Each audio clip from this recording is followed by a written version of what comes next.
Good morning, everyone. Thank you for joining us at this morning's session.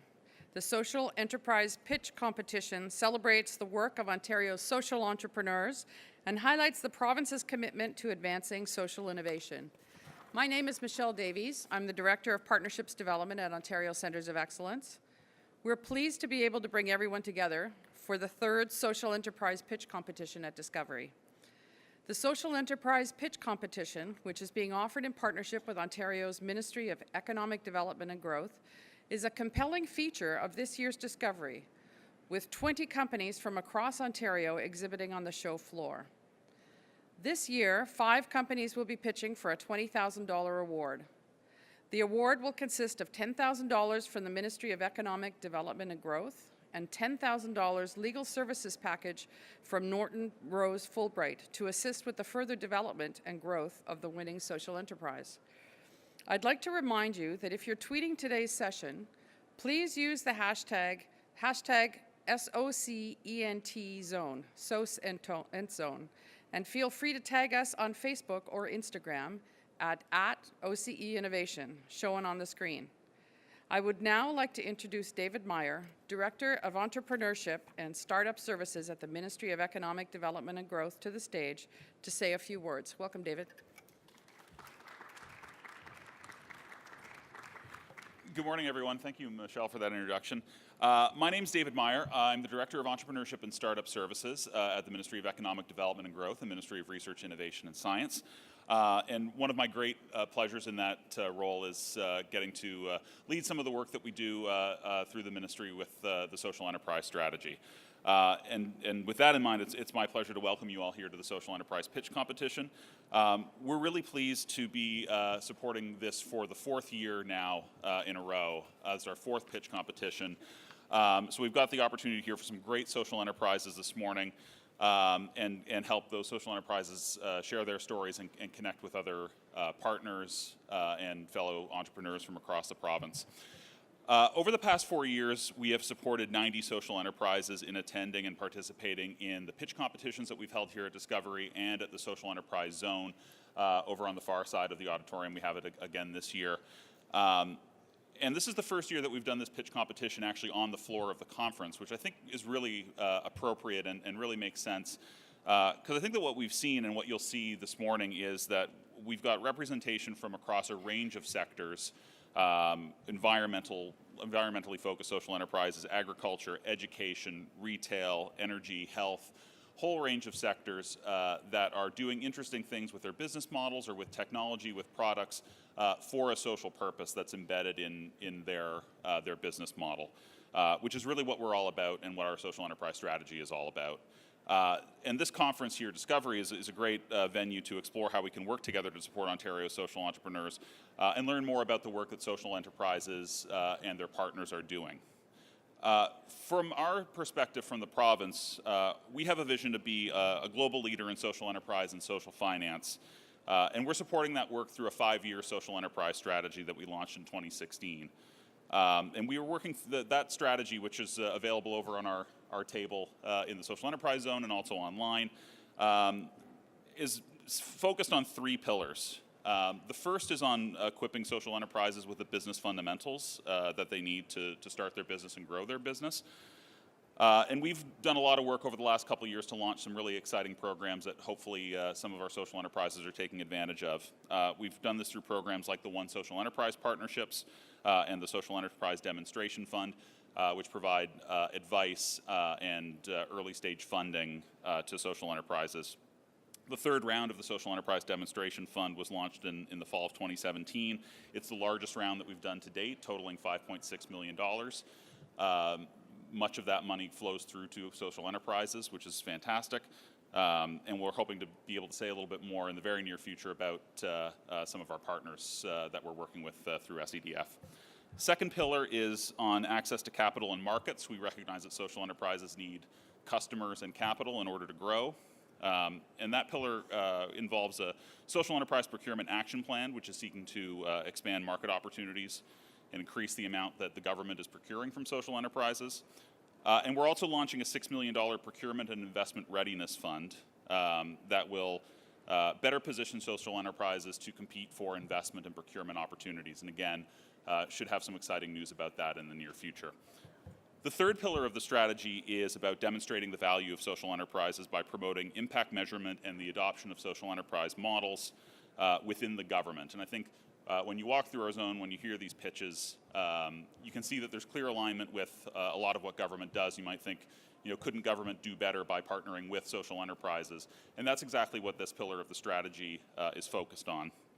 So we're working across government and with partners to expand the opportunities that social enterprises have to grow their business through partnerships, and also expand the opportunities that government has to achieve the policy outcomes that it hopes to achieve by partnering with social enterprises and leveraging social finance tools. So really looking forward to the pitch competition this morning, learning about some new companies. Would like to thank OCE, Ann Wettlaufer, Michelle, and their teams for all the hard work that they do in putting together this conference and the programming, as well to our judges, many of which are familiar faces, and all of whom are great leaders in this field. Thank you for taking the time out of your schedules to participate and support the work that we're doing for social enterprises in the province. So I'd encourage you all to drop by, say hello to me and the team over in the social enterprise zone, and thank you very much, and good luck to all the participants.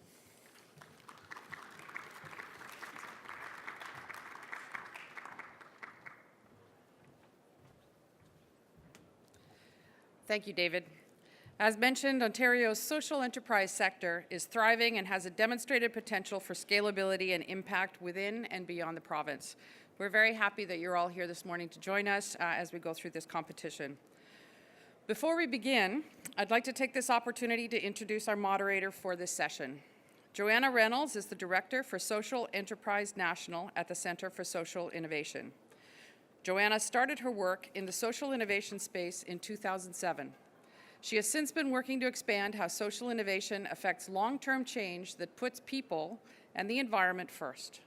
Her work is rooted in community development and education, which enhances access to opportunities and equality across our systems. Please help me to welcome Joanna.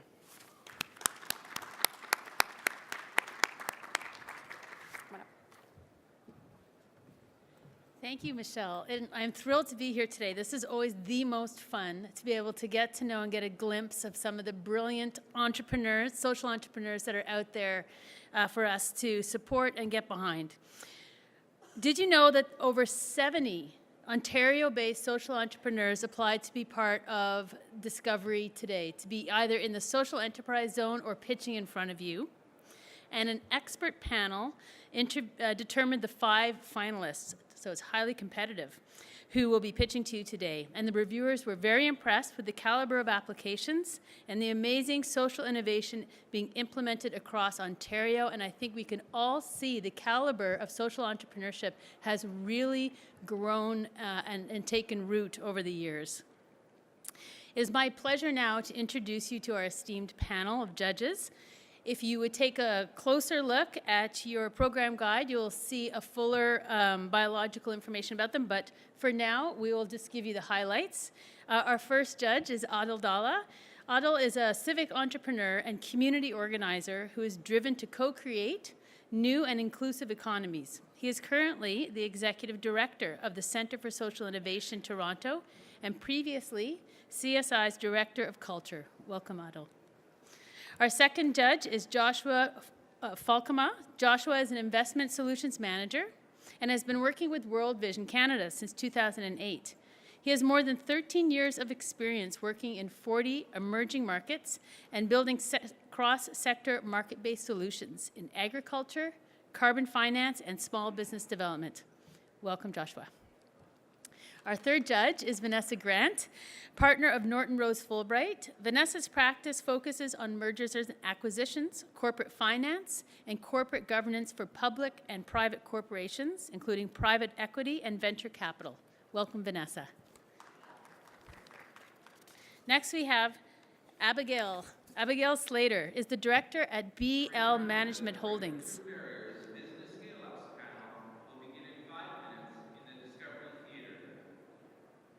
Abigail is director at BL Management Holdings Limited and chair of the board of directors of SheEO.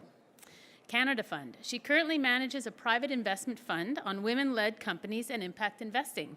She also works with entrepreneurs both individually and collectively through the CEO Activator Network to change the way capital is allocated and distributed. Welcome, Abigail. And our fifth and final judge is Adam Spence, founder and director of Social Venture Connection, the SVX, at the Mars Center for Impact Investing. Adam helped found the Mars Center for Impact Investing and the School for Social Entrepreneurs, Ontario.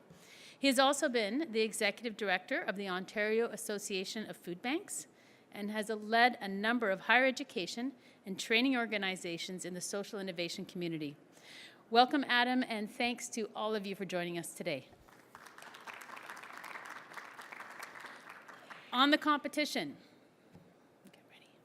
Each pitch should show a clear and a critical problem, an innovative solution, a strong business foundation, and a clear social or environmental impact. The finalists will be given 6 minutes to present their social enterprise, followed by 3 minutes of questions from our judges. Finalists, you will see a time clock that's right here for you. The judges will ask questions for up to 3 minutes. Judges, you will have a timer clock on your table to help you as well. You can see that. I will give a verbal 1 minute warning, so you'll just hear me say 1 minute when you have 1 minute left, okay? And I will do that as well for the judges for the Q&A period. Okay, so there we are. We're going to get started. Good luck, everyone.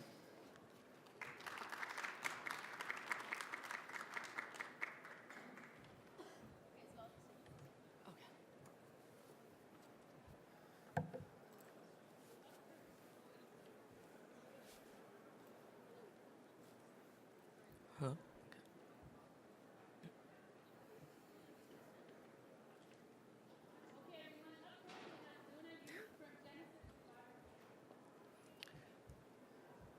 Right, thank you, Joanna. So good morning, everyone. My name is Luna, CEO of Genecis. Thank you very much for having me here today. And Genecis is an organic waste processing company that converts food waste into high-quality, biodegradable plastics.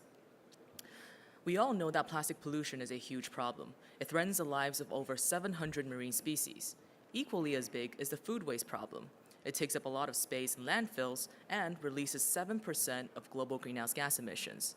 In Ontario alone, the organic waste that we generate can fully fill up 3 Metro Convention Centers each year. And to make matters even worse, landfill space is quickly running out. So, more than 20 regions across North America, including California and Vancouver, have passed the organic landfill ban. Now, whoever generates a lot of organic waste have to pay extra fines.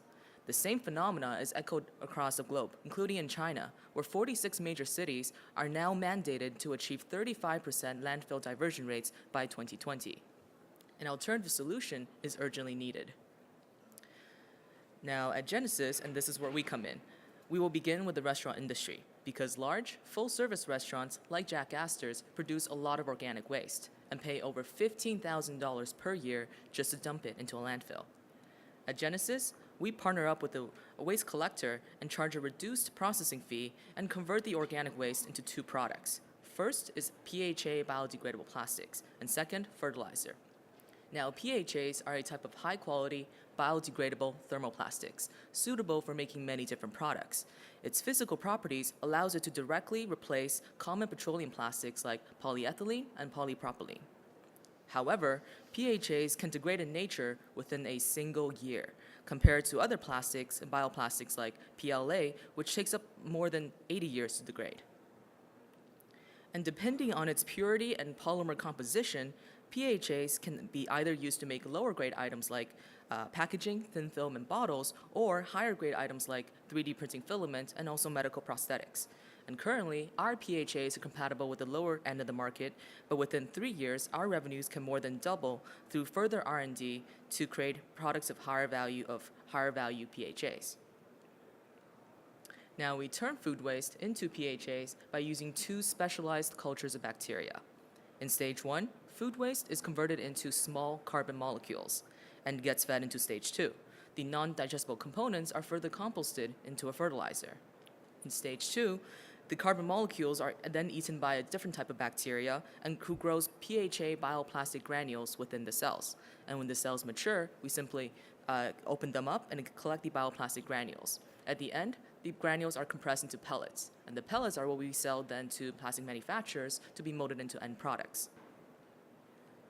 Now, if we diverted all the organic waste from Ontario, our impacts will include the production of over 800,000 tons of biodegradable plastics, offsetting 3 million tons of CO2 emissions per year, and also reduced disposal costs. Now, we make money from 2 revenue streams. First is the organic waste intake fees, and second, the sales of the output materials. And combined, we generate over $16,000 per year from each restaurant. In the future, by increasing our revenues from PHAs, we can continuously lower the collection fee charged to restaurants and also the tipping fees to waste collectors, thereby putting more money back into our customers' pockets. Now, aside from landfills, the greenest choice for organic waste to go to is anaerobic digesters. However, they are also the most expensive to operate.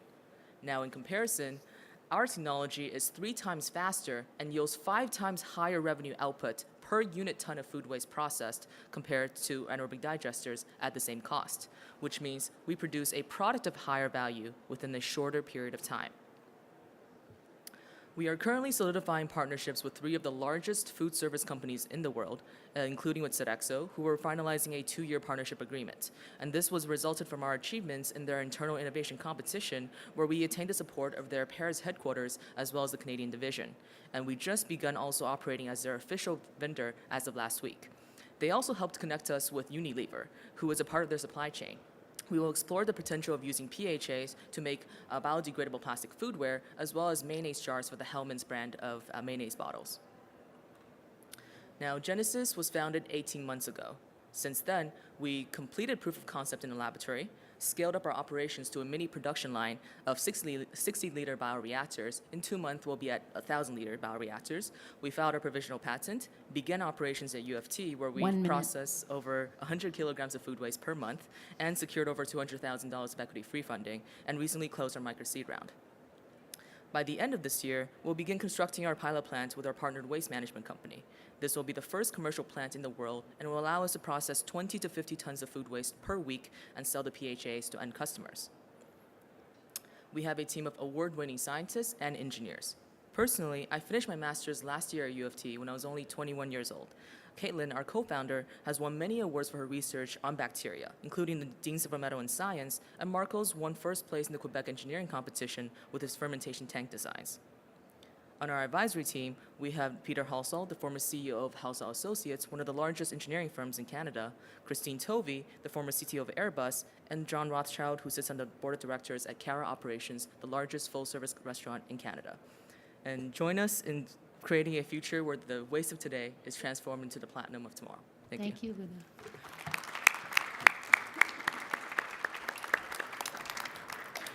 For our judges, if you can step forward if you have a question. We have 3 minutes. Abigail? Oh, okay. If you have one. Oh, I don't. Oh. Hi, Luna. Just my quick question is, how widely used are PHAs now? Right now, they're actually a relatively new type of biodegradable plastics. Mostly right now, the bioplastic market is dominated by PLAs, but PHAs are relatively new, where they just really began commercial production around 15 years ago. Most of the PHAs produced today are based in North America as well as China because they use feedstock like sugarcane or corn, right? But for us, the main benefit is that our costs are actually a lot lower because we don't pay a lot of money to use sugarcane or corn. Instead, we use organic waste where other people are paying us for to get. Okay. Adam? Thank you. Could you maybe just run through who your competitors are and then what the price differential is between you and those competitors? Sure. So in terms of our direct competitor, there's only one other company in the world who are doing the exact same thing as us. They're based in California, and they're also around the same stage where they still have not reached commercialization. So right now, we're racing with them to reach commercialization, and the approach that they've taken is a really complex scientific process where they convert it, whereas for us, in the very beginning, we took it from the point of how do we make the simplest process to do this, because as we scale up, we know that we need to make sure our production costs are as low as possible. But in terms of the other PHA producers, right now most of them are based in China, and in terms of our operating costs, we're actually 50% lower than them, because we're actually just not needing to pay for tons and hundreds of thousands of tons of sugarcane or corn, which they purchase right now, and we don't. Thank you. Any other questions? Yeah, Joshua? I think just try speaking. Can you talk a bit about the costs it takes to, like, you talked a lot about the revenue, but the costs, working capital costs? Yeah, of course. So in terms of production cost, if you can actually really think of our production costs very similar to anaerobic digesters. Only reason being because the equipment that we use is very similar in terms of large fermentation tanks, centrifuges, just transfer pipes, and a lot of like heat control and all these things. So in terms of production costs, it's actually very much on par with anaerobic digesters. But the key benefit for us is that because our cycle time is 3 times faster than them, which means we can process a lot more food waste, as well as at the end point, per every single 1 ton of food waste that we process, the PHAs that we get at the end of it, the price point of that is actually 5 times higher than biogas. So even though the production costs are very similar, we can generate a lot higher revenues. 20 seconds left. Does anyone have a question? Sorry, did I mishear you? How much do restaurants pay right now for their food waste to be taken away? Right. So large full-service restaurants like Jack Astor's, they pay roughly $15,000 per year. 15, Yeah, 1.5? 1.5. And so, yeah. but then you told us later that restaurants will be paying $16,500. Oh, on no, your that was revenue how. streams. No, sorry, that was how we make revenue, and that was a combined of collection as well as the output materials that we sell. Okay, thank you Yeah. very much, Luna. Thanks. Thank you, judges. So next up, we have Dastine Lee from Growing North. Now I get it. We don't get to discuss Hi, so I am not Dustine. I'm filling in for her today. So my name is TJ Driediger. I'm head of business development at Growing North. I'm going to tell you a bit about the operations that we're doing up in northern Canada.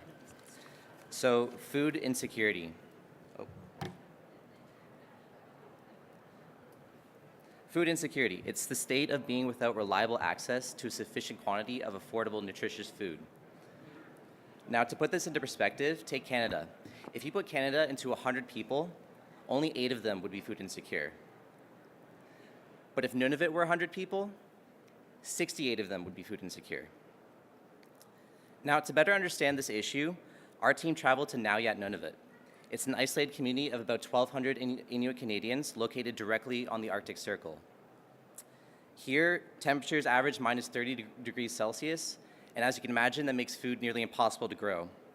When we talked to the community and we conducted our needs assessment, we found 3 key problems that the community is facing.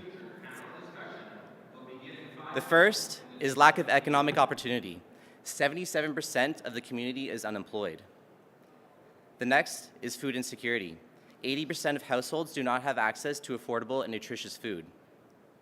And next is low graduation rates.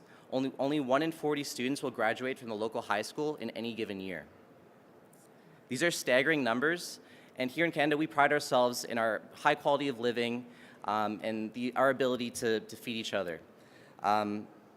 So we work closely with the local municipality and the key stakeholders to design a solution that the community could easily adopt. It became our mission to tackle food insecurity in northern Canada. And we do this through greenhouse infrastructure, educational programming, and economic opportunities. Now, I mentioned greenhouses. These aren't ordinary greenhouses. We've combined 3 different technologies into one working unit. These growing domes can withstand wind speeds of up to 180 kilometers an hour and up to 7 feet of direct snow. We knew we needed to extend the growing season, and during the winter, there's only 1 hour of sunlight a day. So for our first winter harvest, the hamlet has agreed to power the greenhouse using the local grid, but our ambitions are to use renewable energy to be completely off the grid for both during the summer and the winter seasons. Now, on the inside, we use state-of-the-art vertical hydroponic pillars. Each pillar stands about 5 feet tall, and they can produce up to 3 times more than horizontal growing methods. It also uses a looped watering system, which allows us to retain up to 95% of the water that we do consume. We also use soil-based planters to grow nutrient-rich root vegetables. So to distribute this produce, we've created a partnership with a local co-op that's the local store in the community. And we will sell it at a very reduced price. The rest will be sold through local farmers markets directly from our greenhouse. We had our first local farmers market this past fall. We sold all of our produce within 2 hours, and we had children literally coming up to our stand, taking a bite out of a head of lettuce like it was an ice cream cone. Now, with 63% of the community being under the age of 18, we knew it was imperative to get the youth involved. So we worked with a local high school to develop a curriculum based on business practices, horticulture, healthy eating, and greenhouse operations. The school is also incorporating our program as a co-op opportunity where students will receive credits for building and operating the greenhouse. Now, in comparison to our competitors, our greenhouse has the capability of growing both leafy greens and root vegetables. We also focus on providing customized solutions to our clients, including growing dome size, the internal tech design, educational components, and the other outreach programs that we can also offer. Communities are able to pick and choose what would be best for them, and for us, there's no project that's too small. This, along with our educational programming and co-op opportunities, makes Growing North a cost-effective solution to a multi-million-dollar problem. Now, as of this summer, we are set to be in 5 communities. We had our first greenhouse built in 2015. It's been a long journey perfecting our methods, a lot of trial and error, but we're excited to expand into these 4 new communities. We will be employing 3 full-time greenhouse managers that will have completed our Arctic Farmers program and have the skills to grow enough food to feed their respective communities. Operating locally means we can sell the food at a price reduction between 40 to 70% per pound of food. 1 minute. This is our fantastic team who drives us every day. We all come from different backgrounds, including business development, horticulture, education, and nutrition. Our founders are Stephanie Nieto, who she covers the business side of our operations, and Ben is our greenhouse expert. Our board of advisors are Helen Burstein, Phil Walsh, and Wendy Sukier, who together they have over 60 years of experience in social enterprises. And through expansion, we will continue to increase economic opportunities, graduation rates, and most importantly, food security. So we invite you to join us on our journey and help our Northern Inuit Canadians tackle this food crisis together. Again, my name is TJ. We will be at the booth at the Social Enterprise Zone. I'd love for you to all come by and have a chat with us. And with that, I'd be happy to answer any of the judges' questions. Thank you. Thank you. Judges, we have 3 minutes. Dylan? Yeah, two good questions. Just Sure. to confirm, you said roughly $80K per system. Who's paying for the system? So a lot of the financing for our operations comes from grants that is both part of our business development team and working with the local community. But we do have a sustainable model where we will be selling our produce for a profit. Okay. So while we do need to focus on business development, grants, donations to fund these initial projects, the distribution of the produce will be sustainable after a few years of operation. Cool. And then really quickly, is anybody on your team or advisory team from the communities that you're working with? So our southern team are all from Ontario, but like I said, we do employ people up in the north. So our greenhouse managers are local community members. Okay. And then, of course, we work with the local elder council and other community members to develop our curriculum and our co-op programming. So it's very much a collaborative effort. Cool. We consider them all part of our team. Okay. Thank you. Anyone else? Okay, Adam or Josh, and then Adam. Can you talk a bit about you talked about you're going to transition to renewable energy in the future. Yeah. How are you going to handle the winter season? So it's a great question. So right now we're experimenting with 2 methods. The first is Arctic wind turbines. So like I said, wind speeds can be up to 180 kilometers an hour. So harvesting that wind could be a huge benefit to store that energy. And then during the summer, there's 23 hours of sunlight a day, so solar panels is also a very viable option. So we actually recently made an agreement with a local hamlet where if we have solar panels that are producing quite a lot of energy during the summer, we'll be able to store that since we don't need that power during the summer season. They'll be able to use it for whatever needs they might have.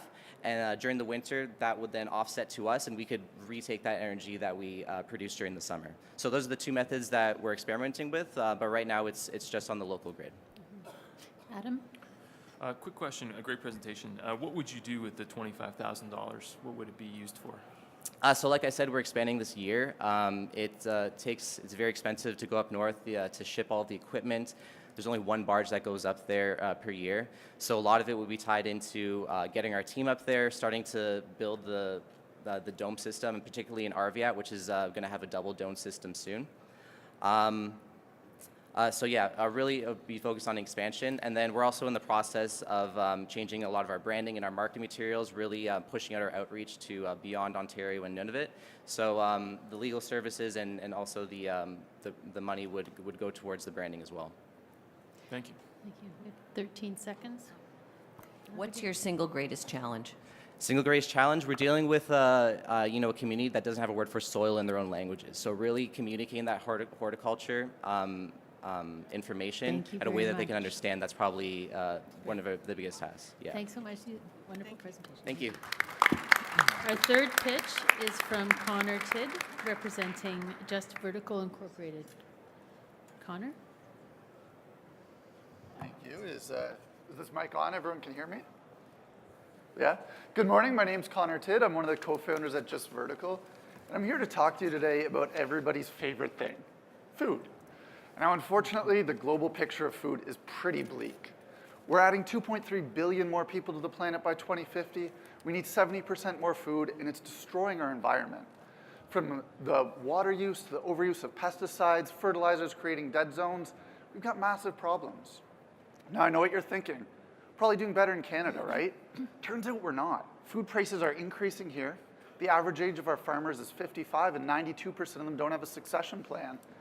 But most importantly, there's a huge rural-urban divide where urbanites want to change how we grow food, and they feel like they're not being listened to. Now, I know this because I worked in big agriculture at Bayer Crop Science. I was there in the sustainability department when they announced that they were going to buy Monsanto, the most hated company in the world. And I was on the front lines of dealing with these urban stakeholders who say, we want more sustainable practices. We want to be part of the solution. And we want to grow our own food, but we can't because we live in a concrete jungle. So, dealing with all these problems, I called up the man who is now my co-founder, Kevin, and I said, what the heck, Kevin? I've got all these problems. The modern food system's letting people down. They want to grow their own food, but they've got no space or time in the city. Now, I don't know if you've ever talked to a scientist. When they get really passionate about something, they get that look in their eye. Kevin had just come back from working in the Arctic for 4 months on indoor growing, and he had that look in his eye. He said, you know what, there's this great indoor hydroponic growing technology that can grow food weeks faster. It eliminates food waste by just picking what you need. It uses 95 to 99% less water. There's no need for pesticides, and on and on and on. I don't think I said anything for an entire hour while he talked. So being good academics, what's the first thing we went out and did? Copious amounts of research, of course. We wanted to confirm that there was a market opportunity here. Turns out indoor growing is the fastest growing segment of the home and garden market, and it's set to be worth $5.8 billion by 2022 with strong year-over-year growth. So we set out to tackle this problem, to find a way to feed cities. We knew to be successful with this market segment, we had to be a sustainability-driven company. So we set an ambitious goal to eliminate 8 billion food miles and save 8 million liters of water before the 8 billionth person is born. Going out and talking to our customers, these are the kind of people who kill cactuses. They live in a condo, they've never been on a farm. We had to make it easy for our customers to grow and succeed. And we had to get to market quickly and get that feedback. So being grad students fresh out of U of T with a collective net worth of $0, we didn't have the money to go out and build our own hardware right off the bat. We had the plant science knowledge. So we licensed IP from an existing hardware company, plugged in our own plant science, and went to market with a hardware and subscription model where we provided the growing systems as well as a monthly plant and custom mixed nutrient subscription so that it was plug and play for our customers and they could succeed. This worked really well. We did $80,000 of revenue in the first 10 months, just enough to become a profitable company. More importantly, though, we built some awesome spaces like you see here at the University of Toronto. And we learned, we listened to our customers, and we owned in on how to scale. The number one piece of feedback we got was, I love the science, I love the taste of the food, I love the sustainability mission, but can you make it look good in my house? And this is our answer, the AVA. We've redesigned hydroponic growing from the ground up to be something that not only functions well, it's something that not only tastes good, but looks amazing in your home. What we've done is we've fully integrated the scientific and design components of growing to create a system that is sustainable and fashionable, and it's really a conversation piece as well as a means to grow your own food. We're running with the same hardware and subscription model with our proprietary nutrient recipes, where you tell me, hey, I want to grow a caprese salad in my house. We send you the seeds, we send you the plugs, and we send you those custom mixed nutrients. Except this time, we own all the intellectual property from the nutrients to the hardware system. We're a high velocity company. We went from version 1, those white plastics, that tubes, that lighting, to what we have now in 10 months. And we've established some long-term contracts where we're seeing strong month-over-month growth on the recurring revenue subscription side, as well as the sales. Now, we know to have the impact that we want, to really change food around the world, we need to scale it to a global level. Of course, we're not the only ones doing this. You'll see a lot of our competitors around. They tend to fall into one of two baskets. They either have systems that function very well and they're ugly, or they've got great looking systems that tend to not function well on the plant science level. And then the indirect competitors, when we say hydroponics, a lot of people tend to think of large indoor farms, container farms, these guys who just took down $200 million funding rounds in the States. They really don't itch our customers' needs. They just use a similar technology. So who are we to bring this to you? Kevin and I worked together for 2 years doing our Masters of Science in Sustainability Management. And we're joined on our advisory board by Robert Daniels and Nate Van Beelen, who have experience building and scaling multiple companies. We're also a proud UFT startup out of the Impact Center, downtown Toronto. And finally, the slide I always like to end on. Our impact, if I didn't grow another piece of food, if I didn't sell another system, is we would have saved already over 1 million liters of water and eliminated over 37 million food miles. So I invite you all today to join us in the food revolution by helping us win here today, buying our product, and following us on social media. Thank you. Thank you. Okay, judges? Yes. Thanks so much, Connor. Great presentation. A couple of notes. How much per subscription and how much of the market can you capture? You've given me a very broad market, but I'm interested in your narrow market. Yeah, so we're focused specifically on urban consumers, and specifically those who are in the upper 2/3 of disposable income. For a city like Toronto, we think that we would top out at $25 million in annual recurring revenue, and that's in about a 3-year projection. So if you look at our financial projections as we scale to a global level, you can see what we're aiming for in terms of revenue. And we also, I'd like to say, we also offer a financing option for our lower income customers who want to be able to grow their own food, but that they can't necessarily afford to buy the system outright from the get-go. Thank you. Okay. Can you just clarify? The numbers were a little bit small there. So what does it cost if I want to get one of your nice-looking systems? Yeah, so the system retails for $9.99 Canadian.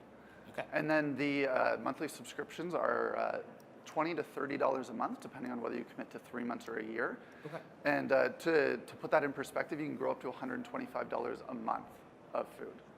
Great. And Okay. then we also offer that financing option. Thank you. You're welcome. Adam? First important question, how did you get Kevin from the office as your co-founder?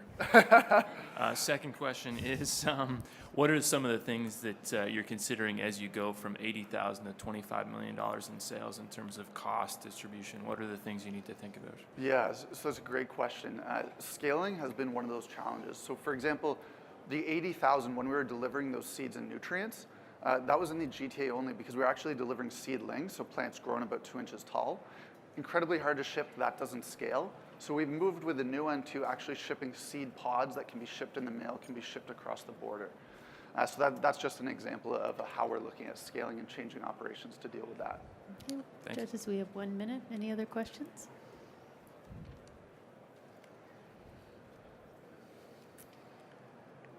I'm going to give you time. We've got it.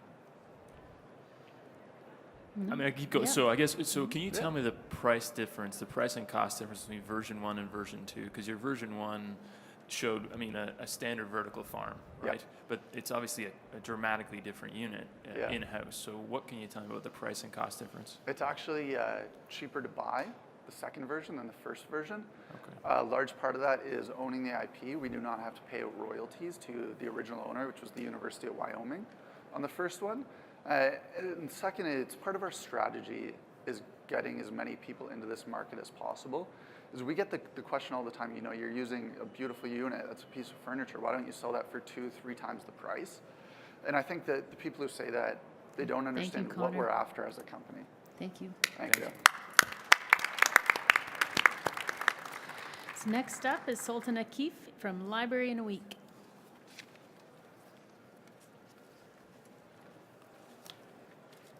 Good morning. My name is Sultan Akif, and I was once a child who could not afford a single book, which is why I did what I did, and I will share that story with you.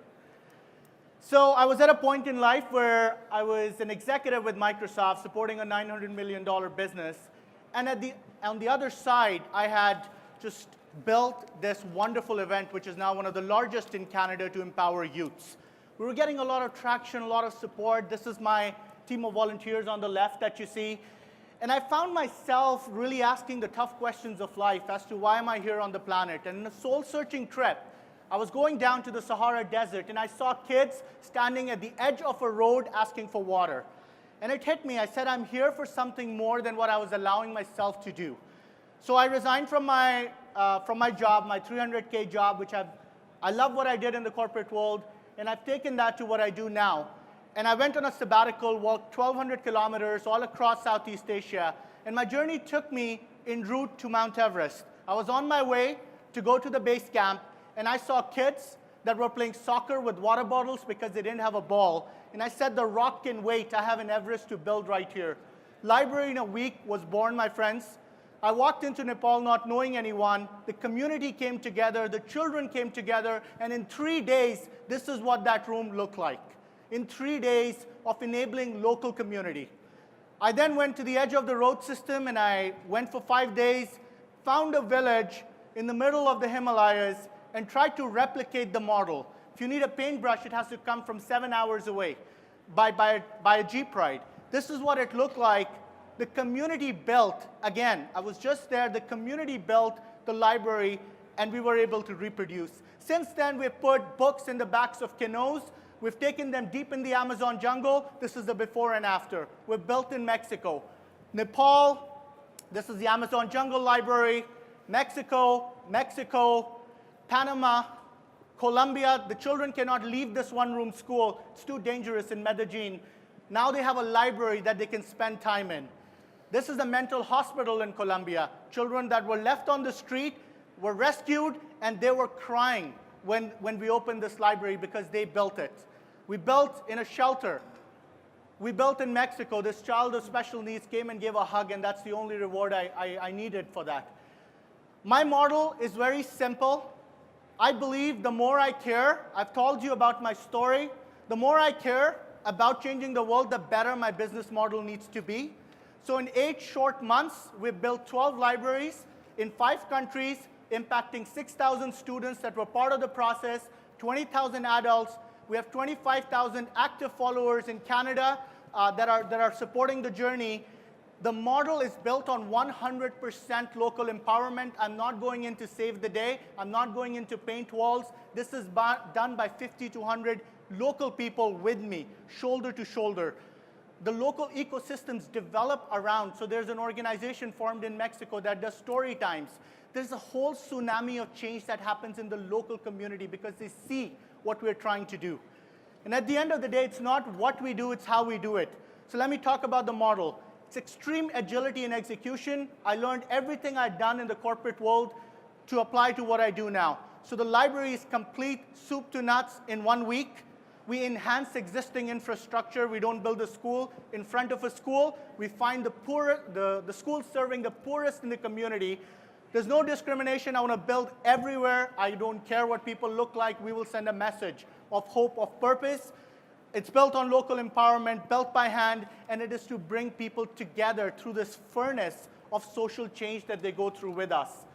Let me talk about the revenue model. So in 8 short months, $110,000, $30,000 in cash, $80,000 in books and supplies.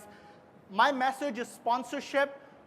So we find sponsors, and it's value-based. It's not donation-based. The outreach they get from us is 95% off from what they would do in traditional marketing, and it allows me to build events, speaking opportunities. We bring products from the places we're in and empower local people.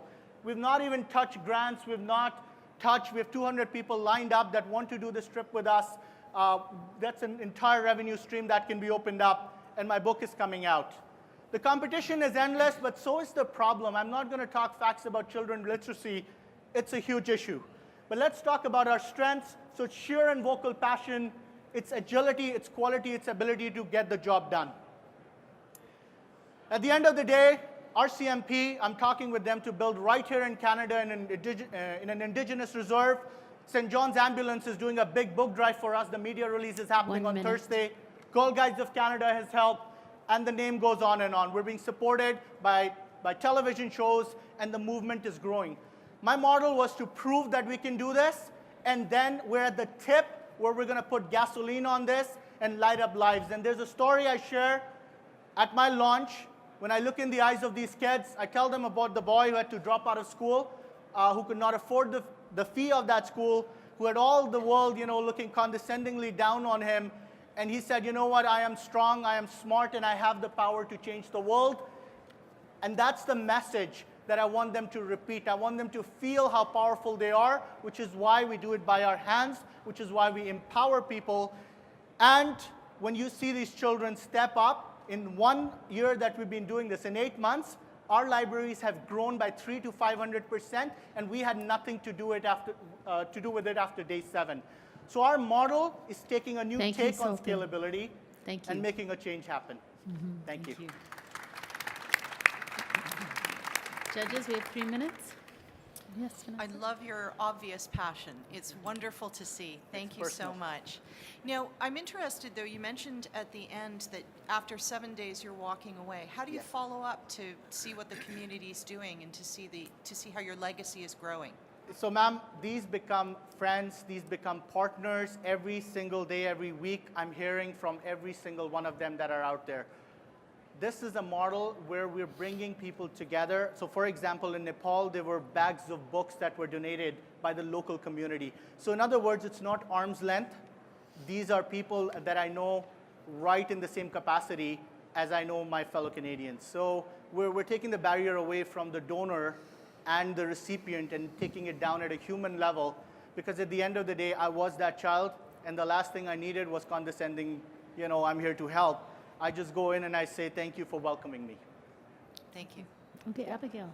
Can you explain a little bit more where the books come from? Absolutely. So St. John's Ambulance is doing a book drive for us. The media release happens on Thursday, which is Cram an Ambulance. And the entire region of Peel is going to donate. So we bring a lot of books that are donated locally in Canada, but I also raise sponsorships and I buy them in local language. So every build is a complex operation. My background is agile project development. In my corporate world, I was looking after 70 countries. I've been to 70 countries, and we operationalize the local constructs, which is why we build the entire operation from $3,000 to $7,000, all costs included, including my travel. So we're taking agility to the max, ma'am, including resources that are local in nature. Thank you, Josh. So in Colombia, they did a book drive for us leading up to it, and they had a truckload of books ready. Great. Josh. So you talked a lot about the complexity of the needs as you saw them. How are you going to measure the ultimate impact? You mentioned literacy at the very end in passing, but how putting books in libraries is one thing, but actually changing literacy levels is another thing. How are you going to measure that impact? We have 1 minute. So we are going down the route of measuring. There are 2 ways that I look at this. There's the formal metrics that we can easily produce and capture.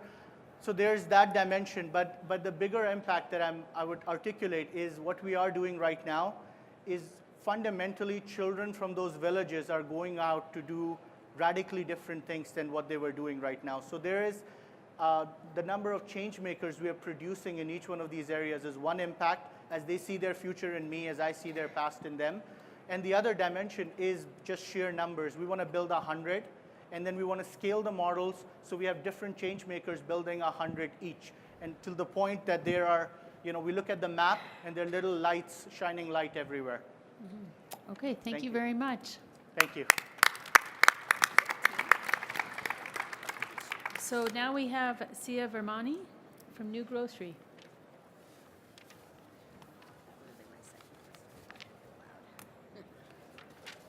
Hi, Sia.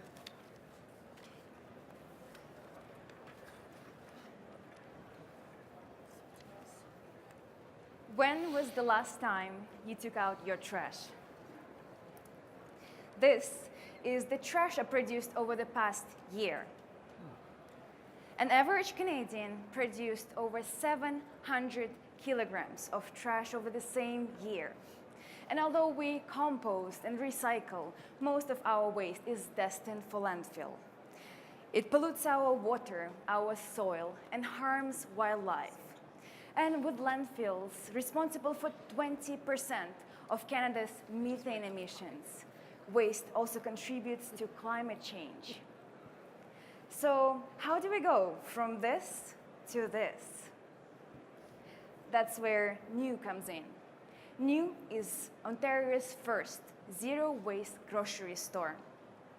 We aim to inspire and facilitate change in consumer behavior and also the way food retail operates. Unlike conventional grocery stores, we aim to eliminate packaging waste and educate about waste.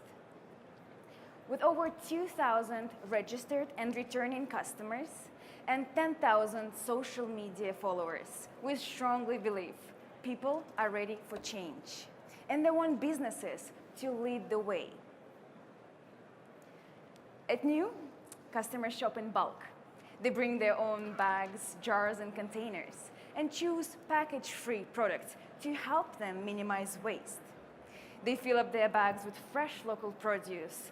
They borrow a jar to get peanut butter or cream cheese. They dispense shampoo on tap or get ketchup or toothpaste by pump.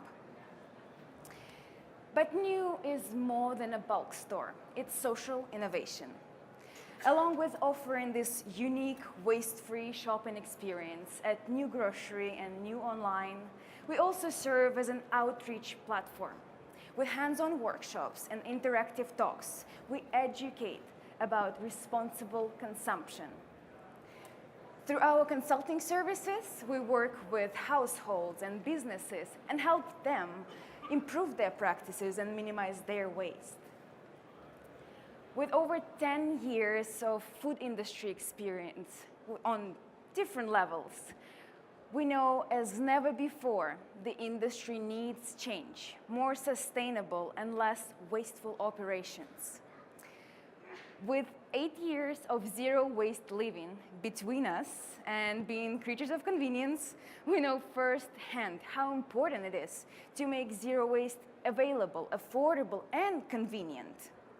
And with background in education and consulting, we're up for the task of reinventing consumption.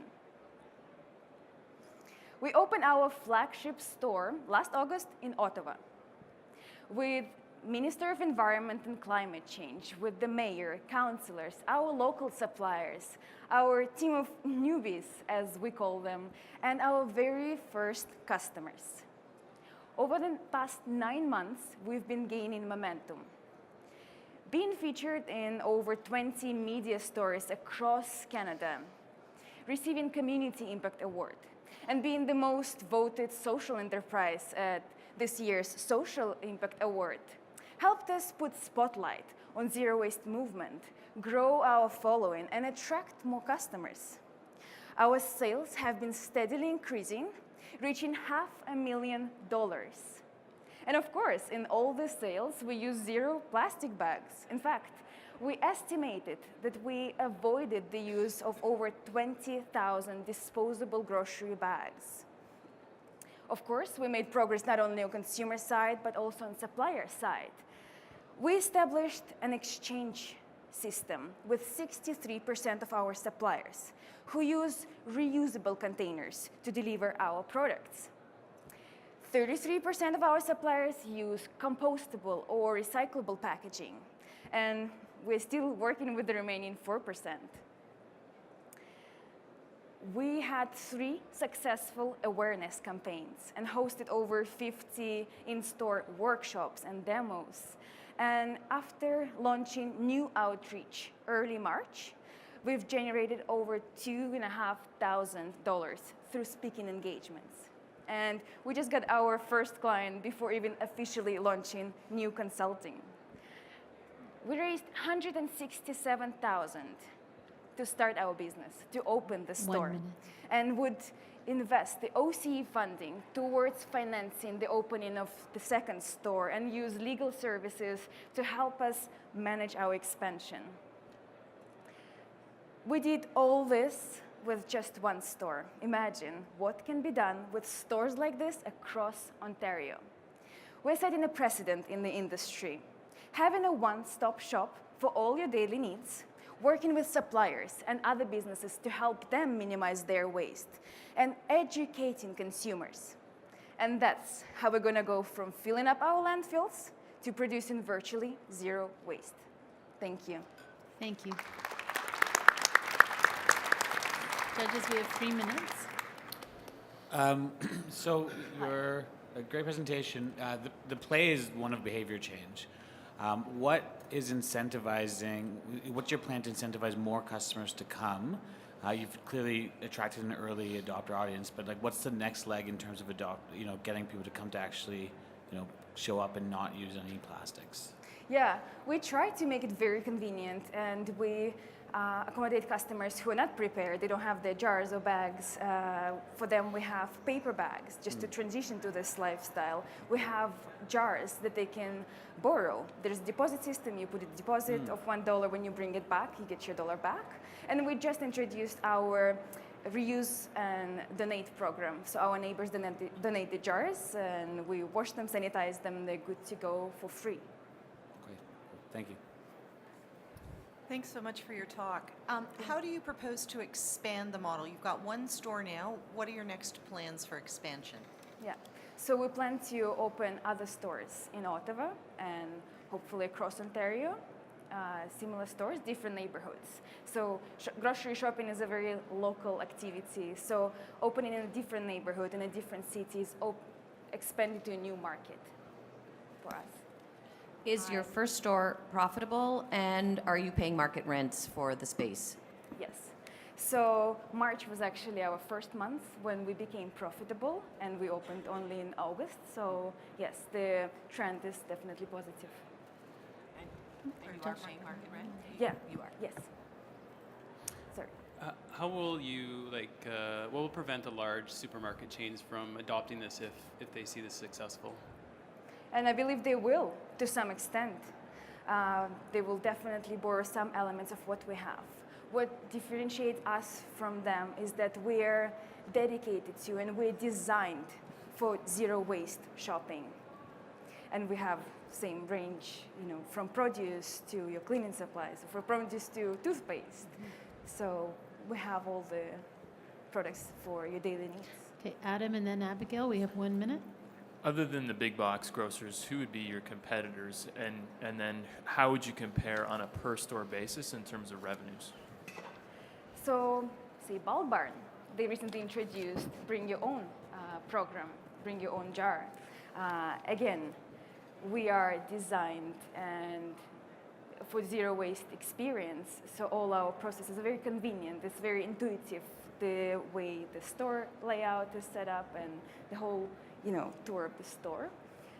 We have a larger range as Bulk Barn, so produce, cleaning supplies, cheese, everything. Thank you. Abigail, we have 5 seconds. No, probably running out of time. I'm sorry. Thank you so much for all your questions, and we welcome you at the booth. We have 3D tour of the store, and you can look at my jar. Thank you.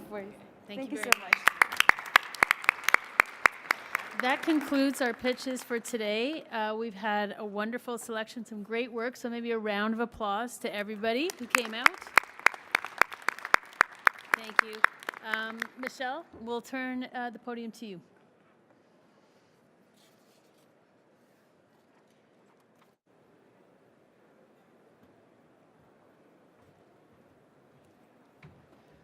Thank you, Joanna. So we've seen 5 amazing presentations from 5 inspiring social entrepreneurs. If you're interested in following up with any of the ventures after the competition, you can see them on the show floor in the social enterprise zone.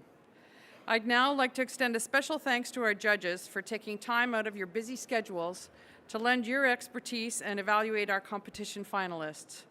In recognition of this, I'd like to present you all with a small token of our appreciation. Thank you.